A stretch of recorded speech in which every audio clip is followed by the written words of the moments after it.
Please don't leave me, please. I beg you, we can fix this. It's too late for that. No, please. They say money doesn't change people. It just unmasks them. Welcome to a billionaire love story that isn't about roses and candlelight. It's about a decade-long lie and the ultimate price of betrayal. For 10 years, Sarah worked double shifts at the hospital to fund her husband David's startup dreams. She thought she was living an emotional billionaire love story in the making, a struggle that would lead to a shared sunset. Every morning, she'd leave their modest apartment at 5 a.m., her scrubs still smelling of bleach from the night before. Every evening, she'd come home to find David at his laptop, working on what he called the next big thing. She believed in him. She believed in them. But David was playing a much longer game. The kitchen where Sarah counted coins each month wasn't just humble. It was a stage. David had calculated every sympathetic glance, every, "I'm so grateful for you, honey," with the precision of a corporate raider. He'd married Sarah 10 years ago for one reason: access to her reclusive billionaire Uncle Arthur. The old man was worth billions, controlled a portfolio most hedge funds would kill for, and trusted exactly one person in the world, his niece Sarah. David had studied Arthur's patterns like a predator studies prey. He knew the elderly billionaire was isolated, suspicious of outsiders, and protective of his legacy. So David became the perfect son-in-law. Attentive at holiday dinners. Respectful. Never asking for money. Just present. Waiting. Before we dive into the moment David's mask finally slipped, tell us, where are you watching from presently? And what's the weather like in your city today? We love hearing from our community. Hit that subscribe button to enable us bring more stories like this to you. The day the news broke, Sarah was folding laundry in their bedroom when her phone rang. It was Arthur's estate attorney, a man named Julian Carver, his voice carefully neutral. "Ms. Sarah, I'm sorry to inform you that your uncle passed away peacefully last night. There are arrangements that need to be made." Sarah's hands went numb. Uncle Arthur had been more than family. He'd been her mentor, her confidant, the man who'd paid for her nursing degree when her own parents couldn't. She sank onto the bed, tears streaming down her face. David walked in 30 seconds later. She looked up, expecting comfort. Instead, she saw something flicker across his face. Something that looked almost like triumph? "Sarah, what's wrong?" His voice was concerned, but his eyes were already calculating. Uncle Arthur died. She could barely get the words out. David sat beside her, pulled her into an embrace that felt stiff, rehearsed. "I'm so sorry, honey. I know how much he meant to you." A pause. "Did the attorney say anything about arrangements?" "We need to meet with the lawyers next week. For the will reading." David's grip tightened slightly. "Of course. Whatever you need. We'll get through this together." That night, Sarah couldn't sleep. She lay in bed listening to David in the next room, his voice low and excited on the phone. She caught fragments. "Finally, 10 billion. Yes, I'm sure, the old man's dead." Her blood went cold. The will reading happened on a gray Tuesday morning in a mahogany-paneled conference room that smelled of old money and older secrets. Julian Carver sat at the head of the table, his silver hair perfectly combed, his charcoal suit impeccable. David sat forward in his chair, barely containing his anticipation. Sarah sat quietly, still dressed in black, still grieving. Julian cleared his throat. "The estate of Arthur Hensworth is valued at approximately $10 billion, consisting of diverse holdings in technology, real estate, and financial instruments." He paused, looking directly at David. "Mr. David, you are named as the primary beneficiary." Sarah gasped. David's face split into a smile he didn't even try to hide. "However," Julian continued, his tone unchanged, "the inheritance is structured as a discretionary incentive trust, administered by a sole trustee who will determine the release and management of all funds. That trustee is Ms. Sarah." The words hung in the air like smoke. David's smile froze. "What? Your uncle was very specific in his instructions," Julian said, sliding documents across the table. "All decisions regarding the trust require the trustee's approval. No funds can be accessed without her signature."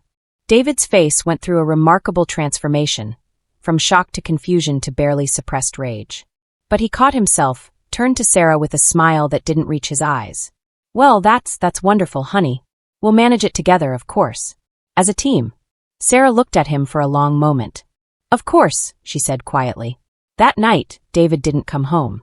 The next morning, Sarah woke to the sound of drawers slamming in the bedroom. She rushed in to find David packing a leather suitcase. Expensive clothes she didn't recognize folded precisely inside. David, why are you packing? The lawyers said the probate takes weeks. We should be planning the funeral for Uncle Arthur. He didn't look up. Plan it yourself, Sarah. You were the one obsessed with that old man, not me. I'm moving into the penthouse at the Pierre. Her world tilted. We haven't even seen the money yet. David laughed, a cold sound that belonged to a stranger. No, you haven't. And you never will. He zipped the suitcase, finally turning to face her. The man standing before her wasn't her husband of 10 years. This was someone else entirely. Someone with cruel eyes and a satisfied smirk. Let's be honest for once, David said, his voice casual, conversational, as if discussing the weather. You were a 10-year subscription I've finally decided to cancel. I needed a nurse and a bank account while I waited for Arthur to kick the bucket. You provided both. But a man with $10 billion doesn't stay married to a woman who smells like hospital disinfectant and sacrifice. Each word was a knife. Sarah felt her legs weaken. My new consultant, Chloe, is waiting in the car downstairs. Beautiful woman. MBA from Wharton. She actually understands what real wealth looks like. He picked up his suitcase.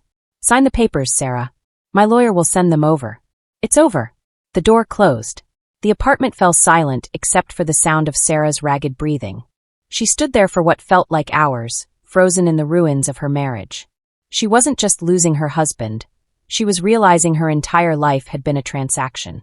Every kiss, every anniversary, every whispered, "I love you," had been a calculated investment in a payday David thought was finally arriving. But David had made one fatal, arrogant mistake. He'd underestimated the woman who'd been counting coins in that modest kitchen. Because Sarah wasn't just a nurse. For the past 8 years, she'd been Uncle Arthur's secret chief investment officer, managing portions of his portfolio under NDAs and shell companies. The eccentric old billionaire, and his simple nurse niece, had been playing David from the start. What do you think about husbands of this nature? Is it greed or was the evil always there? Let us know in the comments. Within 48 hours, David and Chloe had moved into a $30,000 a night penthouse suite.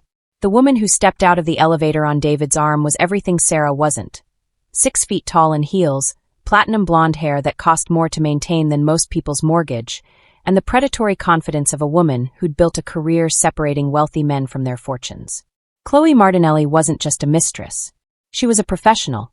She'd started as a corporate consultant, learned to read balance sheets before she learned to read men, and had a reputation in certain circles for walking away from relationships significantly wealthier than when she'd entered them.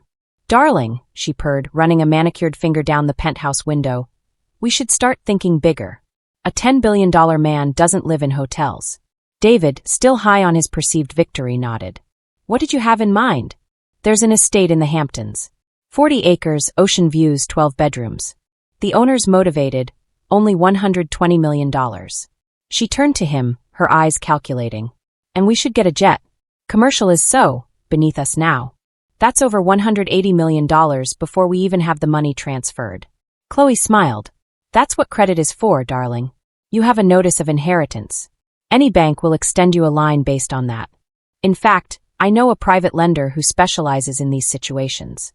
What David didn't know was that Chloe had already set up 3 offshore accounts, established a shell corporation in the Caymans, and contacted a lawyer about emergency liquidation procedures for marital assets. She was planning to drain him within 6 months of the funds transfer, disappear to Monaco, and start fresh. What neither of them knew was that every transaction was being documented, every signature recorded, every conversation with lenders carefully tracked by a private investigation firm that had been retained by Uncle Arthur months before his death. Over the next 3 weeks, David and Chloe went on a spending spree that would have made Roman emperors blush. The $120 million estate, a $60 million Gulfstream G650, a $15 million art collection purchased at auction, a $8 million yacht, designer wardrobes that cost 6 figures each. All on credit. All using the inheritance as collateral. Chloe was particularly aggressive, pushing David to sign papers, establish accounts, make commitments. "Strike while the iron's hot," she'd whisper. "Before that ex-wife of yours tries to make claims." David, drunk on wealth he didn't yet possess, signed everything. Sarah, meanwhile, had returned to work at the hospital. Her colleagues offered condolences about her uncle. No one knew about David leaving. She kept her head down, worked her shifts, and waited. Because Uncle Arthur's instructions had been crystal clear. Let David show his true nature. Let him commit fully. Let him reveal himself beyond any doubt. Only then could the trust's moral audit clause be properly triggered. The day of the final wire transfer arrived. David walked into Continental Trust Bank wearing a $12,000 suit and $800 sunglasses. Chloe at his side in a dress that cost more than Sarah's car. They were ushered into a private conference room where the bank manager, a nervous man named Peter Chun, waited with a tablet and a stack of documents. Mr. David, Ms. Martinelli, thank you for coming. Peter's voice was strained. Let's make this quick, Peter, David said, settling into a leather chair like it was a throne.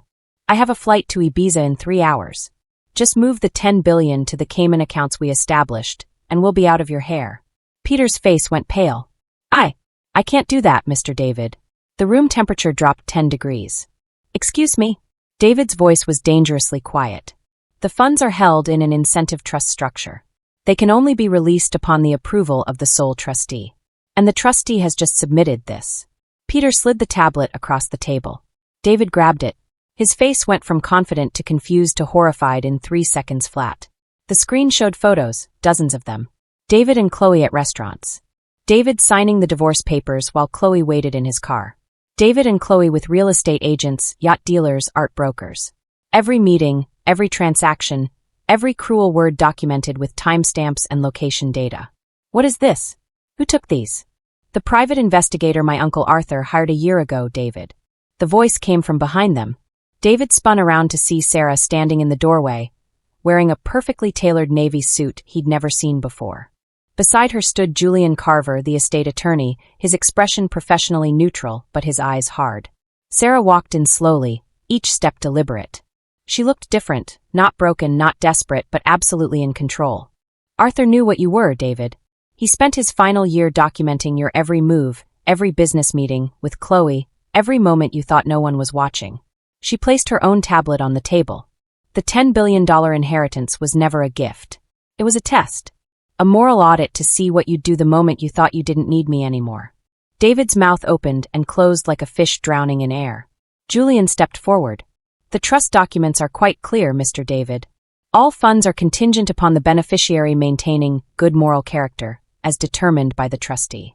Your actions over the past 3 weeks, abandoning your wife, committing to $150 million in fraudulent debt, using an inheritance you have no legal access to, and conspiring with Ms. Martinelli to potentially embezzle funds, constitute a clear failure of that standard. This is insane. David shot to his feet. That money is mine. The will says. The will says you're the beneficiary, Sarah interrupted, her voice calm. It doesn't say you get to touch a single dollar. That's my decision. And I've already filed the necessary documentation with the court showing cause for complete denial of distribution. Chloe, who'd been silent until now, stood up. This is extortion. We'll sue. Will. Sarah turned her gaze to the other woman. As for you, Chloe, I have something special prepared. You see, I bought Martinelli Consulting 3 days ago. Yes, the firm your father founded. The one you've been using to launder your consulting fees? It's mine now. And I've reviewed your books. The $50 million you've helped David commit in collateral fraud? That's a federal crime. The FBI is actually waiting outside to speak with you about your creative accounting practices. Chloe's perfect composure cracked. You can't. I already did. Turns out when you have actual billions, not just the fantasy of them, you can move quite quickly. Sarah nodded to Peter.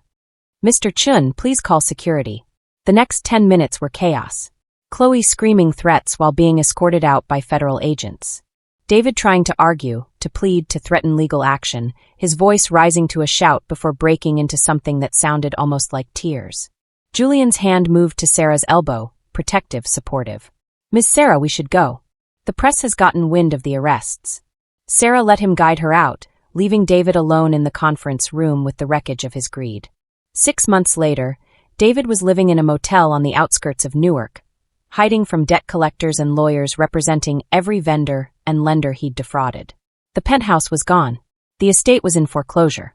The jet had been repossessed.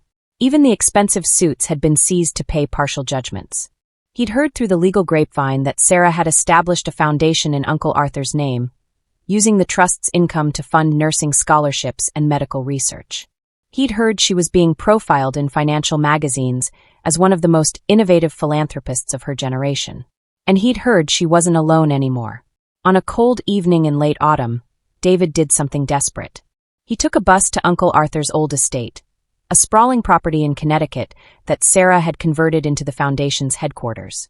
He walked up the long driveway in a jacket too thin for the weather, past the security gate he knew the code to, toward the lights of the main house. Sarah was standing on the terrace when he arrived, wrapped in a cashmere coat, looking out over the grounds. She wasn't alone. Julian Carver stood beside her, his hand resting gently on her back, the gesture intimate and protective. "Sarah," David called out, his voice cracking. "Sarah, please, we need to talk." She turned slowly, her expression unreadable. Julian moved slightly closer to her. David stumbled forward, dropping to his knees. "I'm sorry. I'm so sorry. I was wrong about everything. I'll do anything. I'll be your servant, your employee, anything. Just pay off the lenders. Just give me enough to survive. Please." The man who'd called her a canceled subscription was now sobbing at her feet. Sarah looked down at him for a long moment. When she spoke, her voice was quiet but clear. "You said I was a subscription you'd canceled, David. Well, I've upgraded." Julian stepped forward, placing himself between Sarah and her ex-husband. "Mr. David, you're trespassing. We have a charity gala to attend. Please leave before I call security." "Sarah!" David's voice rose to a scream. "You can't just let me rot. I'm your husband." "Was," she corrected. "The divorce was finalized 4 months ago.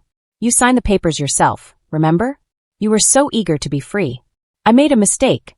People make mistakes." Sarah looked at him one last time, and in her eyes David saw something worse than anger or hatred. He saw indifference. "You didn't make a mistake, David. You made a choice. You chose to see me as a transaction instead of a person. You chose to calculate instead of love. You chose cruelty over kindness." She turned away. "Those weren't mistakes. That was who you are." Julian touched her arm gently. "Sarah, the car's waiting." She nodded, letting him guide her back toward the house. David watched them go, watched the woman he'd thrown away walk into a true partnership with a man who'd stood beside her through the legal battles, who'd seen her strength and brilliance and chosen to support rather than exploit it. As their car pulled away toward the gala, David remained on his knees in the driveway, surrounded by the grounds of a fortune he'd tried to steal and the echoes of a life he'd destroyed with his own hands. This emotional billionaire love story ends not with revenge, but with something more powerful: the simple truth that real wealth isn't counted in billions.